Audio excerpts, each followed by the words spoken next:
Olá, meus amigos. Deus abençoe a todos vocês. Graças a Deus. Então, nós vamos ter hoje o segundo sinal da volta de Jesus e do fim dos tempos.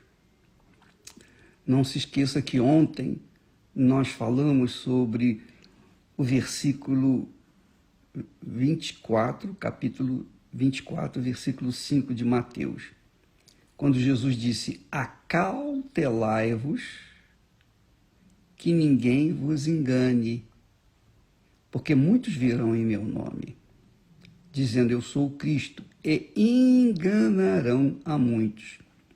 Você sabe por que o diabo encontra facilidade de enganar as pessoas? Primeiro porque as pessoas, e ele está falando aqui, Jesus está falando aqui, que enganarão a muitos, mas muitos que estão dentro das igrejas, muitos que dizem ser cristãos, e que às vezes nem estão nas igrejas, mas se dizem cristãos. Então o diabo engana muitos cristãos. Por quê? Porque muitos cristãos usam a fé com emoção, com sentimento. Quando você usa a sua fé com o coração, é óbvio que você vai ser enganada pela sua própria fé. Você verifica, por exemplo, um exemplo claro disso. Você vai na igreja, você vem na igreja, mesmo na Igreja Universal, e você sente uma emoção, você sente um sentimento bom, agradável, você chora, você se sente muito bem. Mas depois, quando você sai, quando vai enfrentar as lutas do dia a dia, você derrete. Você se desfaz. Por quê? Porque a sua fé que você manifestou dentro da igreja não foi uma fé inteligente, mas foi uma fé emotiva. A fé inteligente, que é a fé sobrenatural, ela dá segurança para a gente, mesmo nas horas de dificuldades. E você verifica que quando Jesus estava no barquinho dormindo e veio um vendaval e sacudiu o barco, chovia, etc., e os discípulos ficaram apavorados. Por quê? Porque a fé que eles estavam esboçando em Jesus era uma fé natural, uma fé que tinha que ver para crer. Essa é a fé natural, é a fé emotiva. Eu tenho que ver para crer. É a fé emotiva. A fé sobrenatural é o contrário. Você crê para depois então ver. Não é legal isso? A fé é inteligente, minha amiga. A fé é o poder de Deus dentro de nós. A fé não é para trazer facilidade. A fé é para vencer as dificuldades, para vencer os problemas. Quando a fé é inteligente, quando a fé é sobrenatural, quando a fé vem de Deus. Daí a razão, a necessidade de as pessoas receberem o Espírito Santo, batismo com o Espírito Santo.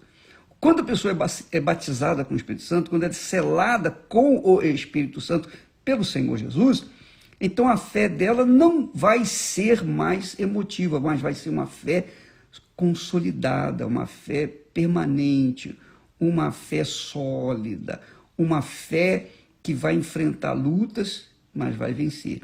Então, quando Jesus fala que nos últimos tempos muitos virão dizendo eu sou o Cristo e enganarão a muitos, ele está falando aqui com respeito aos crentes, com respeito àqueles que creem em Jesus e que fundamentam a sua fé nas emoções, no coração. Então, por favor, minha amiga, tenha atenção com respeito à sua fé para que você não venha ser iludida com ela, porque a fé emotiva ilude aos montes. E como? Por exemplo, você pergunta ainda, ô bispo, como é que o diabo pode enganar a gente estando na igreja? Eu vou dizer para você, por exemplo, a título de exemplo, o pastor é homem de Deus, está no altar, está trabalhando, o bispo, seja lá quem for, que é um oficial da igreja, está trabalhando. Mas, por alguma falta, ele caiu em tentação. Ele traiu a mulher dele. Bom, ele traiu a mulher, é óbvio que ele tem que ser afastado do altar até que ele realmente se converta ou se arrependa e mostre frutos de arrependimento para que ele possa retornar. Enquanto isso, por exemplo, na Igreja Universal, a gente pega o pastor que caiu em falta e se a gente vê que ele não caiu por falta de caráter, ele caiu por enfim, foi uma falta de atenção. Então a gente dá um trabalho para ele secular e fica observando as atitudes dele, se ele realmente está arrependido, etc, etc. Então ele vai passar pelo crivo da provação, porque se ele não for punido, ele vai tornar a fazer a mesma coisa. Então esse pastor, o que ele faz? Ele fala, não vou ficar me submetendo a outras coisas, não, eu vou sair fora. Então ele sai da igreja, pelo menos na Igreja Universal é assim, ele sai da igreja e ele funda uma nova igreja.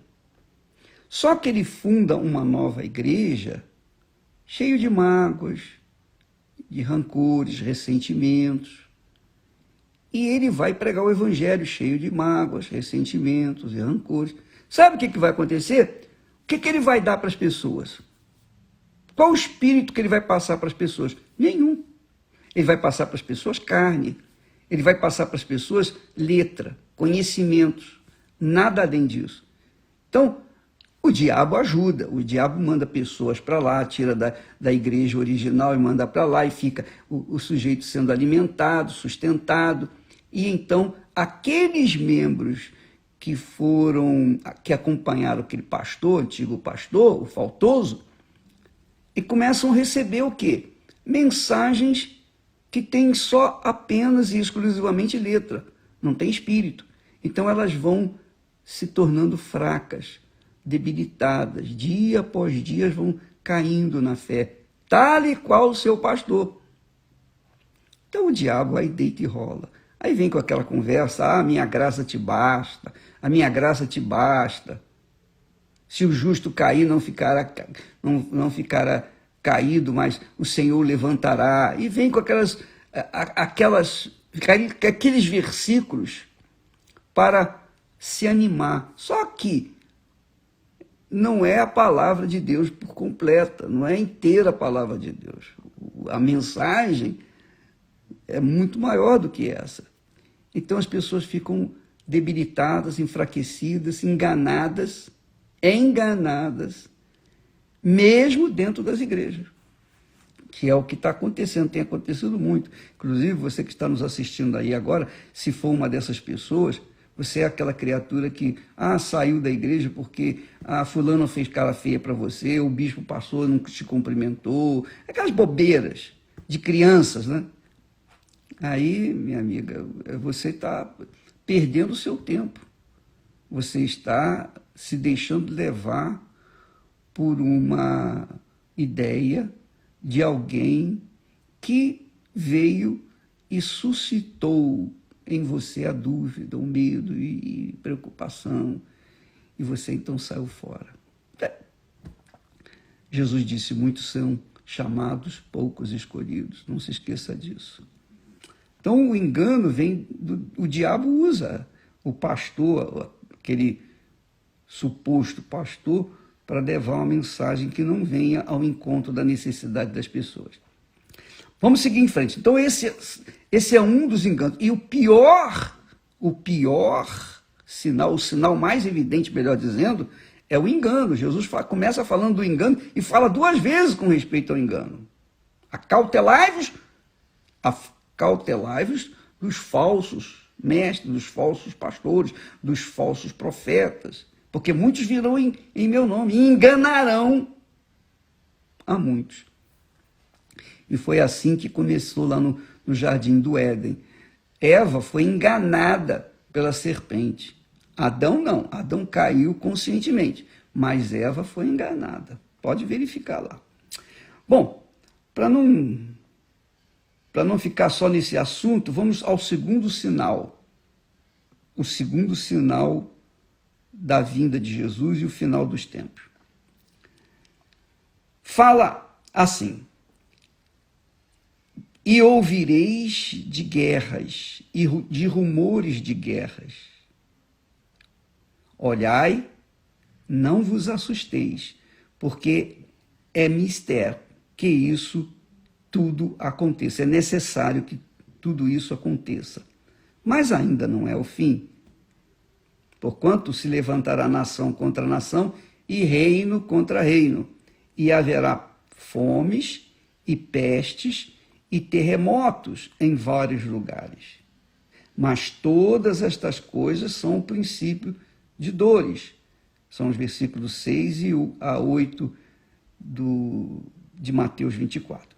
Então, Jesus fala no segundo sinal, ele fala guerras e rumores de guerras. Aí você vai dizer assim, bispo, mas isso a gente sempre ouviu. Sempre houve guerras na face da terra, etc.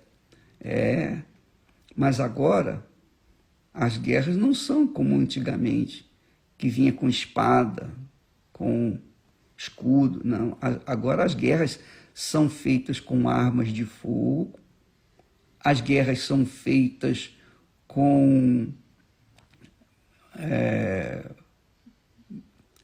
doenças, com pestes. É isso aí. As armas hoje são pestes, doenças, enfermidades. Eles fazem nos laboratórios, eles produzem nos laboratórios doenças para, na surdina, infectar o povo. E o que nós vemos hoje é justamente isso. A China, você sabe que a Covid-19 não é uma doença como a AIDS, como uma outra doença, uma gripe, não.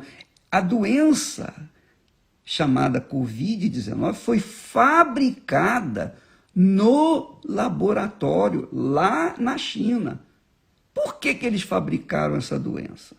Qual o fundamento de fabricar uma doença?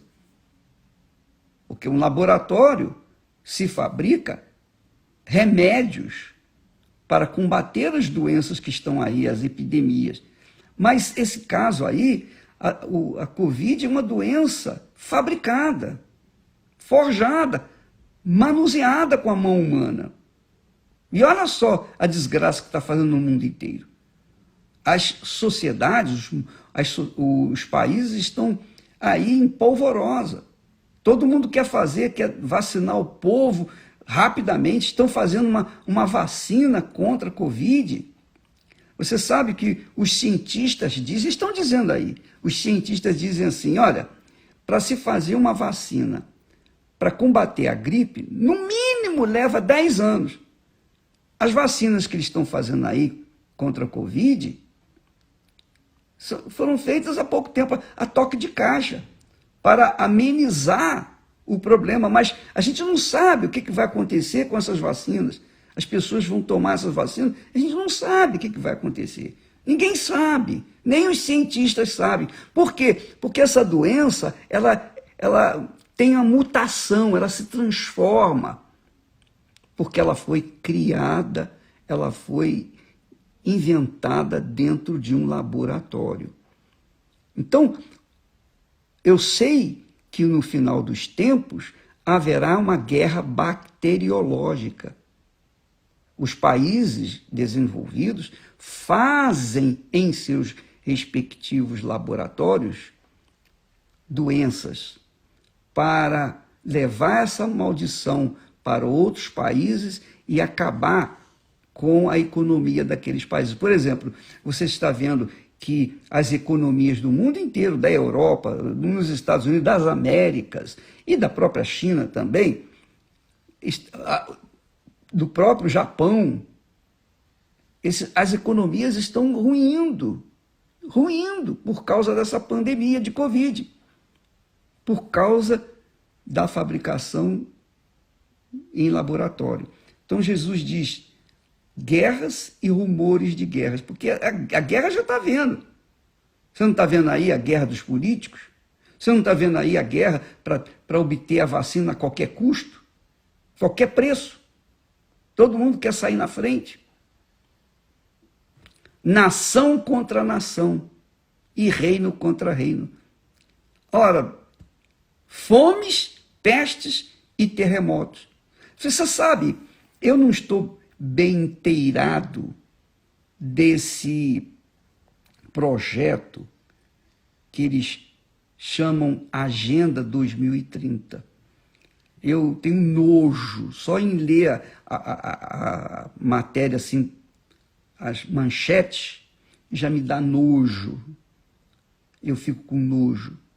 Mas eu sei uma coisa, que eles têm 17 itens nesse projeto, nesse plano, entre quase 200 nações, que eles estão querendo acabar com a fome, olha só, acabar com a miséria, tudo isso é conversa fiada para boi dormir.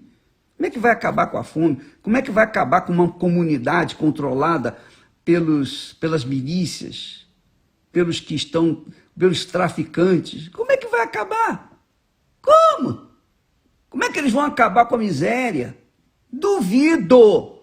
Duvido!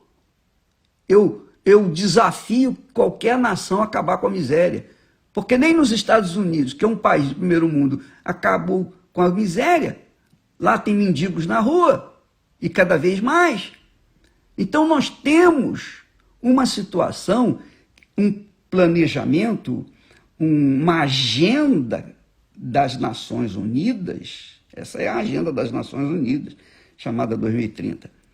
Uma agenda que quer acabar com a miséria, quer acabar com a fome, quer acabar com a pobreza, que quer acabar com essa necessidade de água, e quer acabar com tudo que traz desgosto, dor, tristeza e morte. Mas é impossível.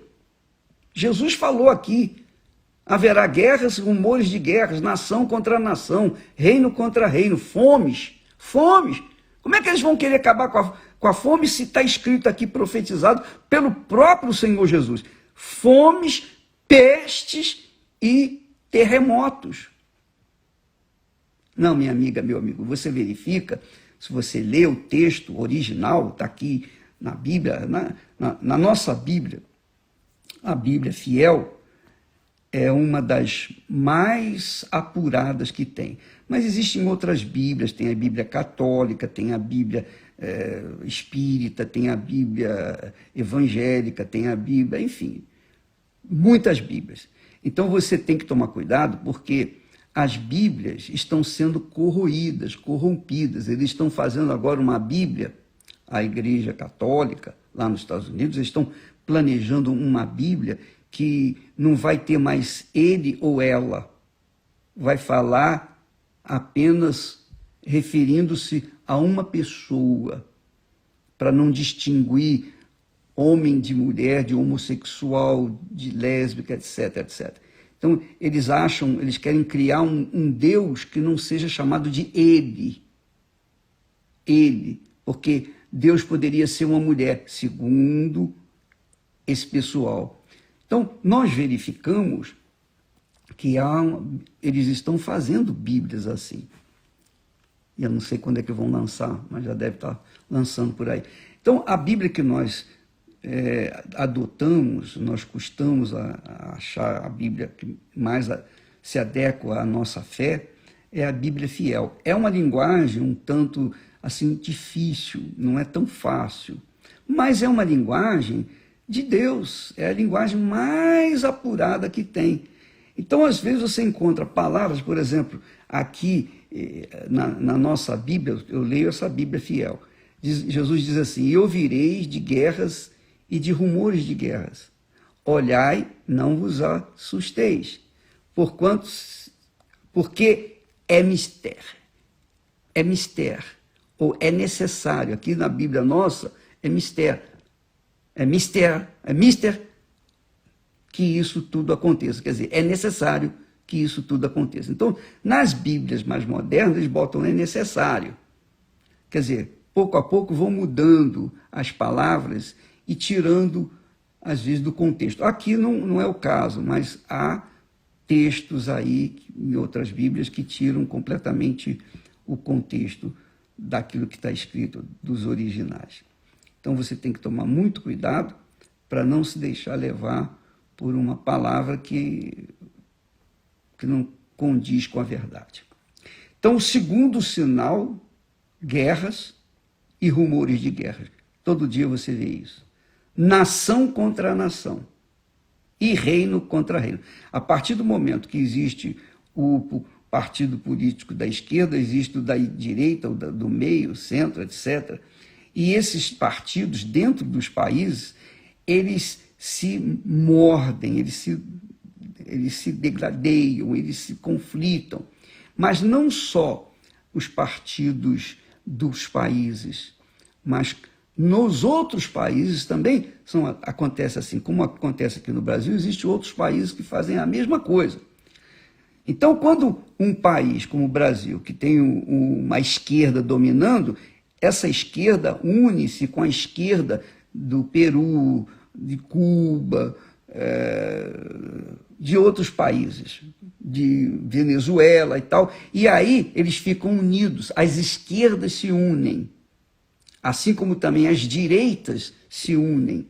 E aí você vê nação contra nação, guerra contra nação contra nação, reino contra reino, partido contra partidos. Quer dizer, a guerra se torna maior interna nos países, do que propriamente entre país e outro país. Então Jesus diz que vai acontecer isso aí, e nós temos visto isso, já acontecendo.